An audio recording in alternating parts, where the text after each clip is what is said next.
एक समाज के नाते हमें गंभीरता से सोचना होगा कि हमारी माताओं, बहनों, बेटियों के प्रति जो अत्याचार हो रहे हैं, उसके प्रति देश का आक्रोश है, जन सामान्य का आक्रोश है।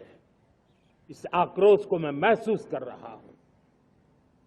इसको देश को, समाज को, हमारी राज्य सरकारों को गंभीरता से लेना होगा।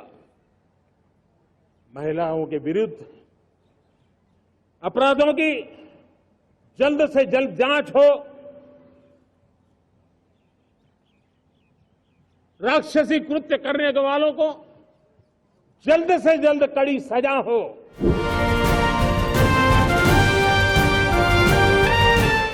बांग्लादेश में जो कुछ भी हुआ है उसको लेकर पड़ोसी देश के नाते चिंता होना, मैं इसको समझ सकता हूं। मैं आशा करता हूं कि वहां पर हालात जल्द ही सामान्य होंगे। खास करके 140 करोड़ देशवासियों की चिंता कि वहां हिंदू, वहां के अल्पसंख्यक, उस समुदाय की सुरक्षा सुनिश्चित हो।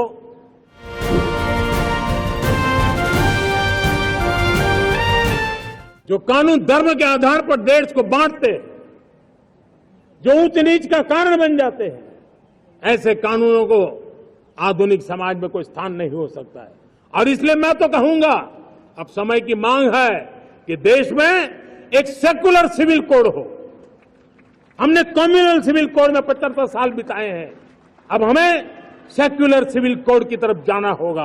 और तब जाकर के देश में धर्म के आधार पर जो भेदभाव हो रहे हैं, सामान्य नागरिक को जो दूरी महसूस होती है, उससे हमें मुक्ति मिलेगी।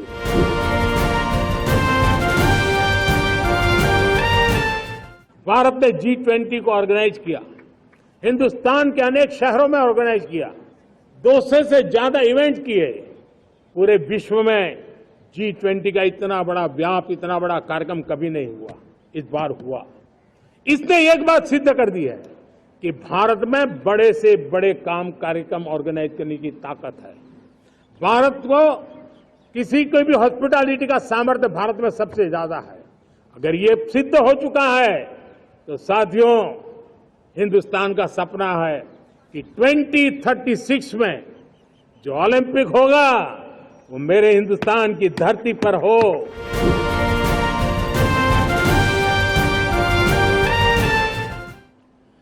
मेरे देश के युवाओं को अब धीरे धीरे चलने का इरादा नहीं है। मेरा देश का नौजवान इंक्रीमेंटल प्रगति में विश्वास नहीं करता। मेरा देश का नौजवान छलांग मारने के मूड में है। वो छलांग मार के नई सिद्धियों को प्राप्त करने के मूड में है। मैं कहना चाहूंगा, भारत के लिए गोल्डन एरा है। वैश्विक परिस्थितियों की तुलना में भी देखें, ये गोल्डन एरा है। ये हमारा स्वर्णिम कालखंड है। मेरे प्यारे देशवासियों, ये अवसर हमें जाने नहीं देना है। ये मौका हमें जाने नहीं देना चाहिए। और इसी मौके को पकड़ करके अपने सपने और संकल्पों को लेकर के चल पड़ेंगे तो हम देश की स्वर्णिम भारत की जो अपेक्षा और हमें विकसित भारत का 2047 का लक्ष्य हम पूरा करके रहेंगे। हम सदियों की बेड़ियों को तोड़ करके निकले हैं। आज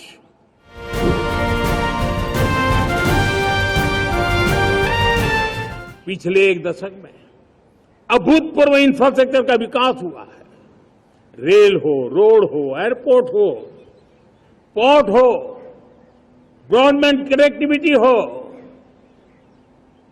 गांव-गांव नए स्कूल बनाने की बात हो, जंगलों में स्कूल बनाने की बात हो, दूर सुदूर इलाकों में अस्पताल बनाने की बात हो, आरोग्य मंदिर बनाने की बात हो, मेडिकल कॉलेजों का काम हो, आयुष्मान आरोग्य मंदिरों का निर्माण चलता हो, 60,000 से ज्यादा अमृत सरोवर बने हो, 2 लाख पंचायतों तक ऑप्टिकल फाइबर नेटवर्क पहुंचा हो, नहरों का एक बहुत बड़ा जाल बिछाया जा रहा हो, 4 करोड़ पक्के घर बनना, गरीबों को एक नया आश्रय मिलना, 3 करोड़ नए घर बनाने के संकल्प के साथ आगे बढ़ने की हमारी कोशिश हो।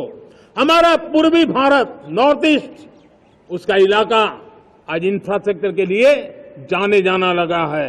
और हमने ये जो कायाकल्प किया है, उसका सबसे बड़ा लाभ समाज के उन वर्गों तक हम पहुंचे हैं जो ग्रामीण सड़कें वहां बनी है जिनकी तरफ कोई देखता नहीं था, जिस इलाकों को नहीं देखता था, जिन गांवों को नहीं देखता था।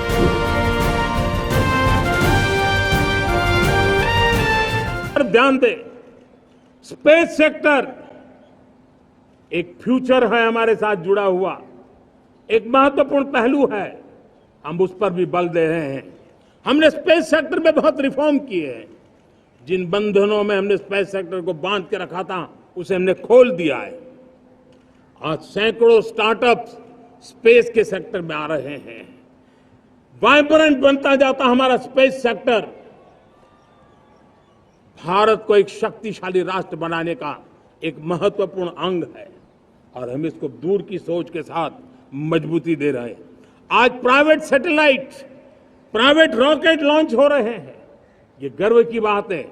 आज मैं कह सकता हूं, जब नीति सही होती है, नियत सही होती है और पूर्ण समर्पण से राष्ट्र का कल्याण यही मंत्र होता है, तो निश्चित परिणाम हम प्राप्त करके रहते हैं। मेरे प्यारे देशवासियों,